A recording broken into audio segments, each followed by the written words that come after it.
All right, so this problem, number 17, is a little more challenging. We will need to do quite a bit of algebra for it. So first, let's start with a drawing. We have a brass plug and an iron ring. So I will draw the brass plug in green.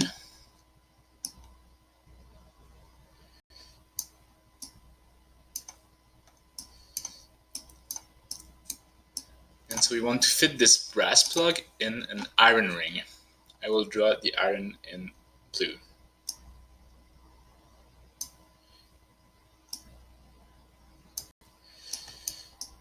So right now, the brass is larger than the ring and cannot fit in. But there might be a way to make it fit in. And that would be using the thermal expansion or shrink of materials. Because brass and iron are different materials, they will have different coefficients of expansion, and so they will not shrink or expand by the same amount. Okay, let's define some variables first. In green here, we will have L0 of the brass, and in blue, it's almost the same, so it's hard to make the difference here. We have the L0 of iron. And right now, L0 of the brass is actually a little larger, so I'm going to make it more obvious in the drawing. L0 is a little bigger for the brass in green than for the iron in yellow. So green is brass. Green is brass, and blue is iron. Good.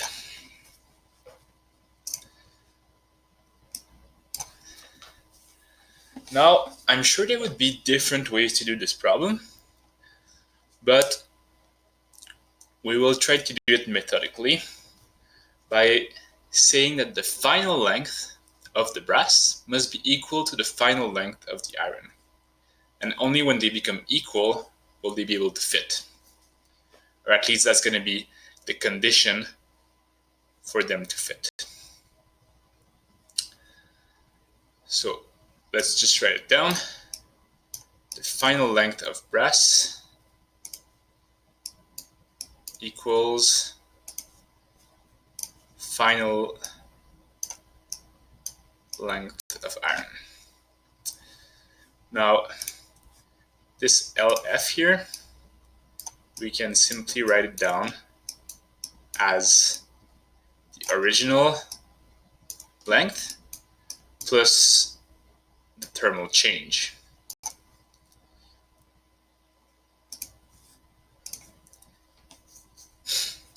So we have to keep in mind here that the colors are very important in this problem. I could also keep track of it by adding a little B or a little E here. So if I didn't have colors, which you potentially don't have at home, so I'm gonna add a little B and a little I here for brass and iron, just to make it clear that those two different quantities are not the same. And so we will have to do that for a lot of variables here. So the final length of brass must be equal to the final length of iron. And now we will develop this using this. And so,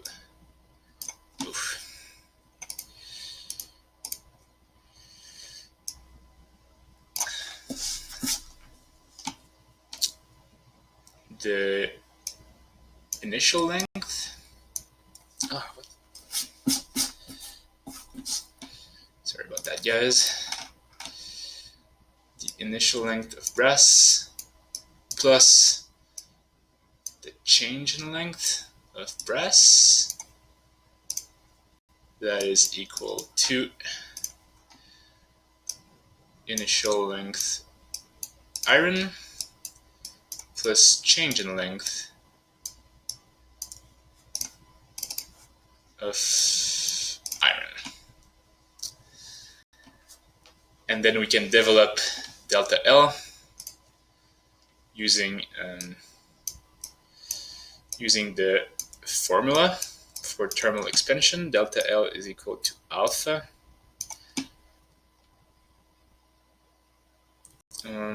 Just gonna write those plus signs in black because they are not part of the material.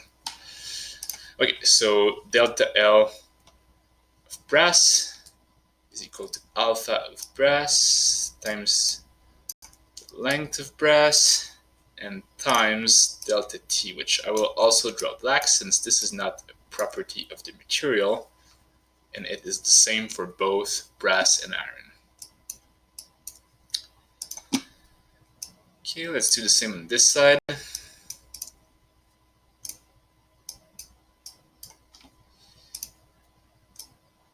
Alpha iron, length of iron, and delta T. Now we need to rearrange this using a bit of algebra. What we will do is we will bring everything that has a delta T with it on the left side and everything that doesn't have a delta T on the right side. And so that will be alpha B plus, oops,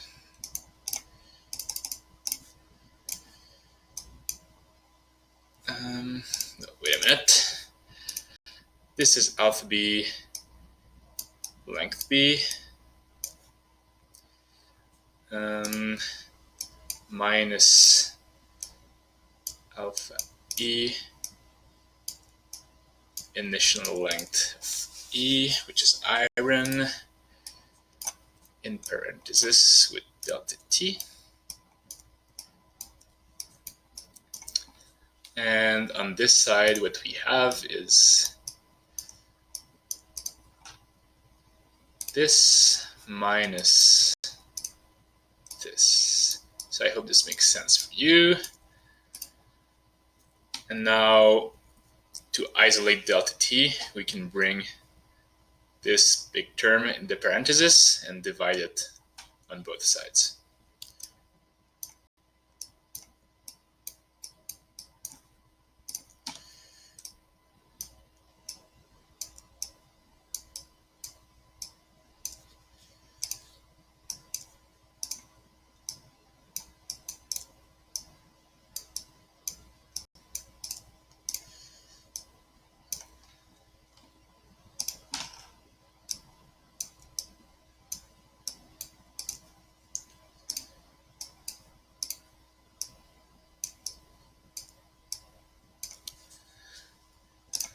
And that's it. Now we're ready to put numbers in this equation.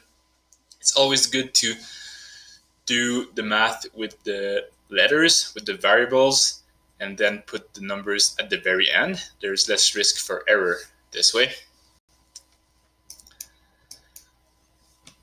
Okay, so what is alpha B? We can go look in the...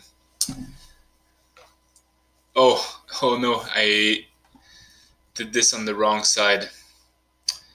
Well, sorry about that. I will just have to correct this.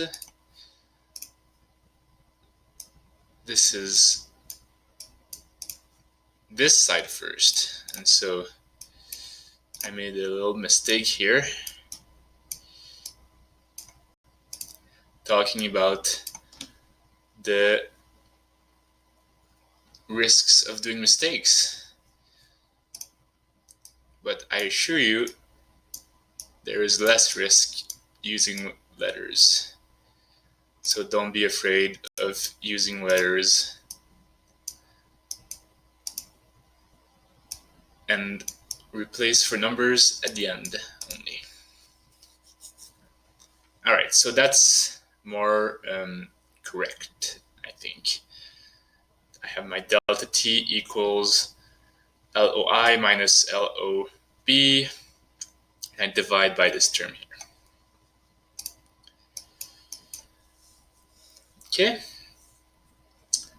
And so let's replace with the variables. LOI is the diameter of the iron ring. And so that is 8.741 centimeters.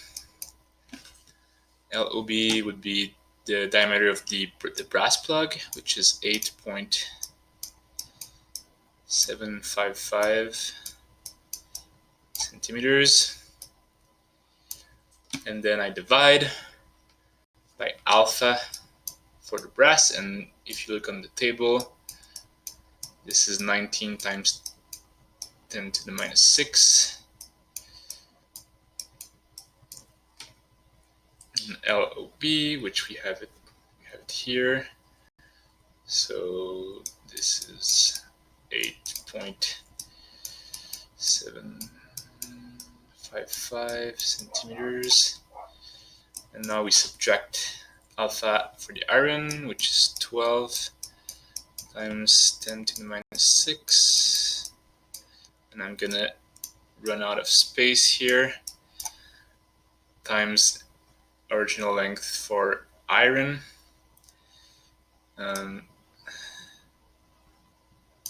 which is, oh, I can't write here.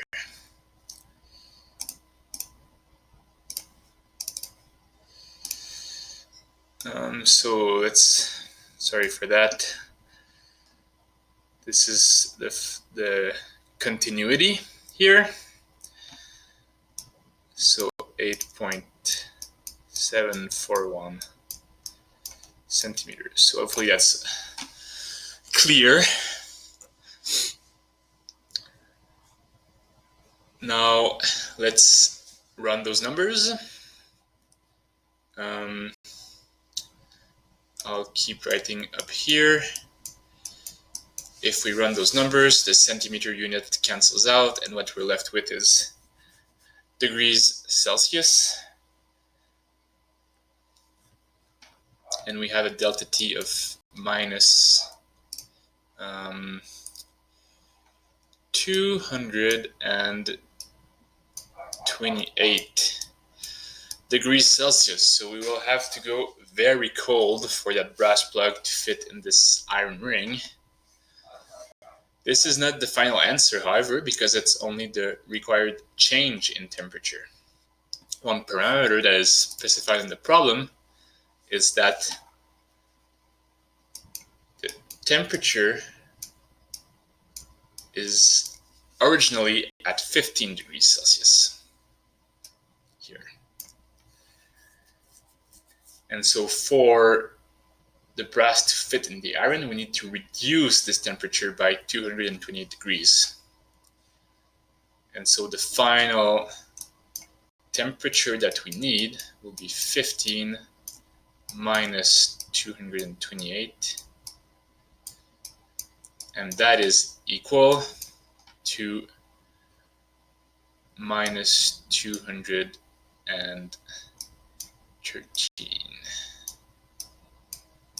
And the answer might be rounded off in the manual.